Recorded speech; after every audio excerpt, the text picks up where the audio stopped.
we always think of the Steelers, and they are still, the rushing team in football. They'll stuff it down your throats.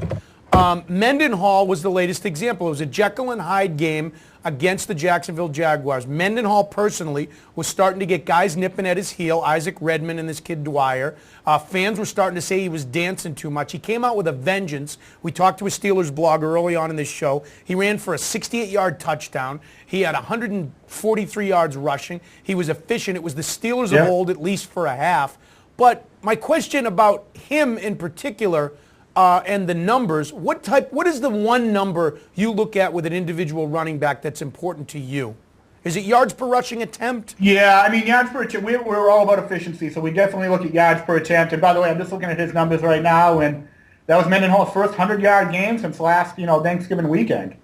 So, he really hadn't been running like we expect. But yeah, yards per attempt, it's all about efficiency. You want that high average, but one of our core beliefs, one of the foundations of the cold hard football facts is that running the ball is really overrated in a lot of ways, but you want to keep at it. You want to do what the Steelers do. You want to at least attempt to run the football, but you don't have to do it well. The key for the Steelers, like the key for every team, is how well do you pass the ball? And the reason they became a winner suddenly, Super Bowl contender in 2004 was because all of a sudden Ben Roethlisberger came in and put up historic numbers, 8.9 yards per attempt his first 2 seasons in the NFL. And what happened? He went undefeated until the AFC title game as a rookie, won the Super Bowl as a second-year man.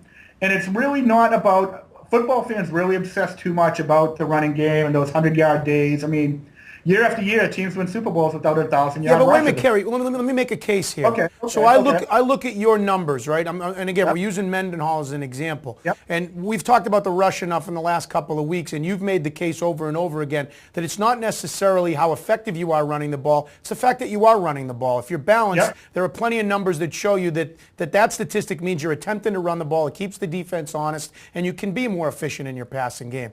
But I'm curious about where the Steelers rank in 2 categories. In scoreability, they're 27th. There's only 5 teams worse in the NFL in your scoreability that they have to get, it's 18 yards per whatever it is there. Per point scored, Yeah, their real passing yards, though, they're 11th. So does that paint a picture for the Steelers that by pounding the football, by running the football, while they may not be efficient, Mike Wallace and Ben Roethlisberger are still going to hit the home run enough that they're going to be able to beat you and they're going to keep you honest enough, and that's how the run is effective, no? Yeah, and I think they did a bit of that against Jacksonville. Of course, they couldn't score in the second half. I mean, but they physically dominated that game. And I'm looking at the box score right now, 32 rushes over 185 yards and only 23 pass attempts.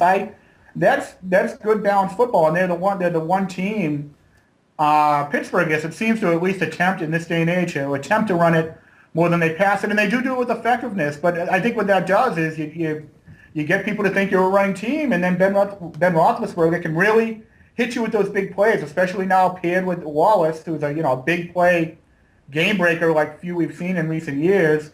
I think that's really the secret for them. And I think long-term Pittsburgh, I think long-term they're good. I think they're still going to be talented. I think they can still win the NFC North, although, they have to get by Baltimore, of course. I don't expect them to, but they can win that division.